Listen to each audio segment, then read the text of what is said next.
Everyone, welcome back to my channel unfolding literature. আজকে চলে এসেছি নতুন আরো একটি ভিডিও নিয়ে। আজকে আলোচনা করব একটি পোয়েম। এই পোয়েমটি হচ্ছে সনেট 73, বিখ্যাত একটি সনেট, উইলিয়াম শেক্সপিয়ারের লেখা, এবং যেটাকে আরো একটি নামে চেনা যায়, সেটা হচ্ছে দ্য টাইম অফ ইয়ার দাও মেস্ট ইন মি বিহোল্ড। তো সম্পূর্ণ লাইন বাই লাইন অ্যানালাইসিস করব, প্রত্যেকটা লাইন শব্দ ধরে এবং সম্পূর্ণ বাংলায় কিন্তু অ্যানালাইসিস করব। তো চলো এবার আগে উইলিয়াম শেক্সপিয়ার সম্পর্কে সামান্য একটু জেনে নেই, তারপরে কিন্তু কবিতাটি শুরু করছি। তো উইলিয়াম শেক্সপিয়ার, যার জন্ম হয়েছিল 1564 এবং তার মৃত্যু হয়েছিল 1666-এ, তিনি একজন ইংলিশ প্লে রাইট ছিলেন, মানে নাট্যকার ছিলেন। তিনি একজন পোয়েট ছিলেন, সাথে একজন অ্যাক্টরও ছিলেন। উনি মোটামুটি 39 প্লেজ লিখেছিলেন এবং 154 সনেটস লিখেছিলেন, আর দুটো লং ন্যারেটিভ পোয়েমসও লিখেছিলেন। তার যে লেখাগুলো, সেগুলো যে থিম, সেটা হচ্ছে লাভ, পাওয়ার, জেলাসি, বিট্রেয়াল, এই জিনিসগুলো, প্যাসেজ অফ টাইম, এই জিনিসগুলো কিন্তু তার লেখায় সবসময় ফুটে উঠেছে। আর তার যে সনেট নাম্বার 18 আর সনেট নাম্বার 73, সেটা কিন্তু লাভ, বিউটি, মর্টালিটি, এই জিনিসগুলোকে দেখায় বা দর্শায়। তো আমাদের যে আলোচ্য বিষয় সনেট নাম্বার 73, চলো এবার শুরু করা যাক। এই সনেটটি মূলত বার্ধক্য, অন্তিম সময় ও ভালোবাসার গভীরতা নিয়ে লেখা, যেখানে কবি নিজের শেষ সময় প্রতীক চিত্র দিয়ে পাঠককে ভাবতে বাধ্য করেন। তো এখন সনেটটি লাইন বাই লাইন আলোচনা শুরু করছি। এটা যে সারসংক্ষেপ মূলত, সেটা আগে বলে দিচ্ছি যে কবি নিজের বার্ধক্য ও আসন্ন মৃত্যু তিনটি প্রতীকের মাধ্যমে বর্ণনা করেছেন। একটি হচ্ছে শরৎকালীন বৃক্ষ, দ্বিতীয় হচ্ছে সূর্যাস্তের পরের সময়, এবং তৃতীয় হচ্ছে আগুনের শেষ জ্বালানি। বার্ধক্যকে বোঝানোর মাধ্যমে তিনি বলেন এই উপলব্ধি ভালোবাসাকে আরো গভীর করে তোলে। তো প্রথম লাইনে বলেছে, দ্য টাইম অফ দাও মে ইস্ট ইন মি বিহোল্ড, বলছে তুমি আমার মধ্যে দেখতে পাও যেন বছরের সেই নির্দিষ্ট সময়। এই লাইনে কবি the time of the year শব্দবন্ধটি বা ফ্রেজটি ব্যবহার করে একটি রূপক বা মেটাফার তৈরি করেছে। এখানে বছর মানে একটি মানুষের জীবনকাল। সেই বছরের সেই সময়, যে যে সময় এখন চলছে, তা হলো শেষের দিকে দিকে, অর্থাৎ শরৎ বা শীতকাল। কবি নিজেকে এমন এক অবস্থায় কল্পনা করছেন যেখানে বার্ধক্য এসে গেছে, তার জীবনের শেষ পর্যায়ে চলছে। এই পংক্তির মাধ্যমে তিনি তার প্রিয়জনকে বলছেন, তুমি আমাকে এখন এমন ভাবে দেখো যেমন কেউ দেখে বছরের শেষ দিকে, মানে কেউ তাকে বছরের শেষ দিকে দেখে। When yellow leaves or none or few do হ্যাড, বলছে যখন গাছের ডালে থাকে দুটো হলুদ পাতা, অথবা একেবারেই নেই বললেই চলে। মানে এটি একটি চিত্রকল্প বা ইমাজেরি, যেখানে একটি বৃক্ষের কথা বলা হচ্ছে। গাছের পাতা হলুদ হয়ে ঝরছে বা আগেই ঝরে গেছে, এই গাছ আসলে মানুষের জীবনকে বোঝায়। পাতা ঝরছে মানে যৌবনের উচ্ছ্বাসও হারিয়ে যাচ্ছে, এখন কেবল বার্ধক্য এবং ধীরে ধীরে ধীরে ধীরে মৃত্যুর দিকেই অগ্রসর হচ্ছে। Upon this boughs which shake against the pole, সেই ডালপালায় যা ঠান্ডায় ঝাপটায় কাঁপছে, মানে ঠান্ডার ঝাপটায় কেঁপে উঠছে। গাছটি এখনো নির্জীব, পাতাহীন, ঠান্ডার কাছে অসহায়। এটি মানুষের বার্ধক্যের একটি নিখুঁত রূপ।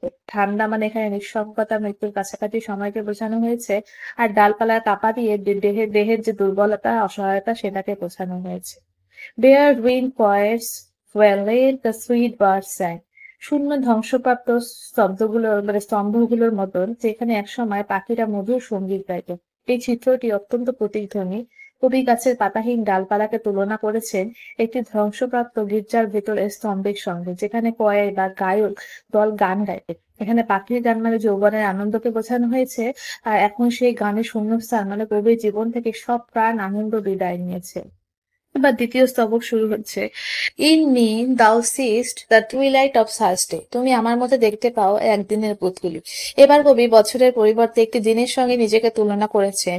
টুইলাইট মানে এখানে হচ্ছে সন্ধ্যা, দিনের শেষে রাত আসার আগের একটি অবস্থা। এটি কবির জীবনের সন্ধ্যালগ্ন বা বার্ধক্যের প্রতীক। As far the sunset faded in the west, মানে যেমন সূর্য অস্ত যাওয়ার পর পশ্চিমে আলো ম্লান হয়ে যায়, মানে সূর্য ডুবে গেছে, দিন শেষ, এখন বাকি আছে শুধু আলো নিভে যাওয়ার অপেক্ষা। কবি বলতে চান তার তো যৌবন তো চলে গেছে, এখন শুধু সময়ের অপেক্ষা, কখন চূড়ান্ত রাত এসে তাকে গ্রাস করবে।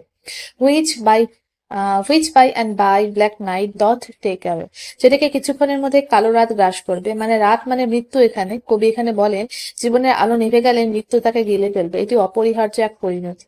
Death second self that seals up all in rest, মানে মৃত্যুর দ্বিতীয় রূপ যা সবকিছু চিরনিদ্রায় আবদ্ধ করে। রাতকে তিনি মৃত্যুর রূপক হিসেবে দেখিয়েছেন। ঘুম যেমন বিশ্রাম দেয়, তেমনি মৃত্যু চিরকালের ঘুম। ঘুম মানে মৃত্যু, আর রাত্রি মানে কি? জীবনের শেষ সময়।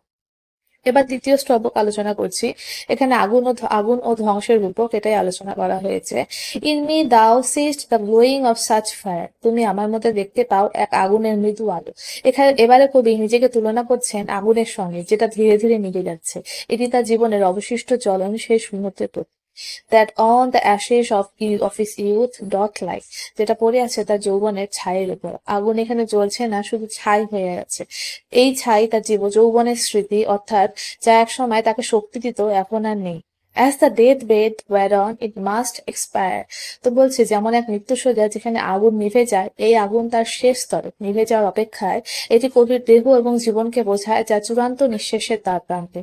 Consumed with that which it was nourished by, যে উপাদান একসময় তাকে জ্বালানি জুগিয়েছে, এখন সেটাই তাকে ধ্বংস করছে। এটি একটি দার্শনিক উপলব্ধি। আগুন যেমন কাঠ দিয়ে বেঁচে থাকে, কিন্তু সেটাই একসময় নিঃশেষ করে দেয়, তেমনি জীবনের সময় যা একদিকে মানুষকে বড় করে, আর আবার সময়ই তাকে শেষ করে দেয়। তো এরপরে যে লাস্ট যে স্ট্যান্জা, সেখানে প্রেম ও বিদায় নিয়ে বলা হয়েছে। দিস তাও পারসিভিস হুইচ মেক্স তাই লাভ মোর স্ট্রং, তুমি এসব বুঝতে পারো, আর এই বোধ হয় তোমার ভালোবাসা আরো গভীর করে তোলে। তোমার ভালোবাসাকে প্রিয়জন যখন জানে কারোর সময় খুব কম বাকি, তখন সেই ভালোবাসা আরো তীব্র হয়। কবি বলছেন, তুমি যখন বুঝতে পারো আমি শেষের পথে, তখন তুমি আমাকে আরো বেশি ভালোবাসো। To love that well which thou must leave ere long, তাকে গভীরভাবে ভালোবাসো যাকে শিগগিরই বিদায় জানাতে হবে। এই সনেটের হৃদয় এখানেই মৃত্যুর সামনে দাঁড়িয়ে ভালোবাসা আরো অর্থহীন হয়ে ওঠে। অনিত্যতা বোঝায় কতটা মূল্যবান প্রতিটা মুহূর্ত। তো এখানে শরতের পাতাহীন রাত, সূর্যাস্তের পরে রাত্রি, নিভে যাওয়া আগুন, এসব দিয়ে কিন্তু কবি বুঝিয়েছেন যে মৃত্যু অনিবার্য, যেন আমাদের ভালোবাসা কমে না, বরং আরো বেড়ে যায়। এই কবিতাটা লাইন বাই লাইন অ্যানালাইসিস করলাম, সম্পূর্ণ বাংলায় বোঝালাম। যদি বুঝতে পারো অবশ্যই লাইক এন্ড কমেন্ট। কবিতাটি ভালো লাগলে অবশ্যই লাইক এন্ড কমেন্ট করবে, এবং এরকম আরো ভিডিও যদি পেতে চাও তাহলে কিন্তু চ্যানেলটিকে সাবস্ক্রাইব করতে হবে। Thank you so much.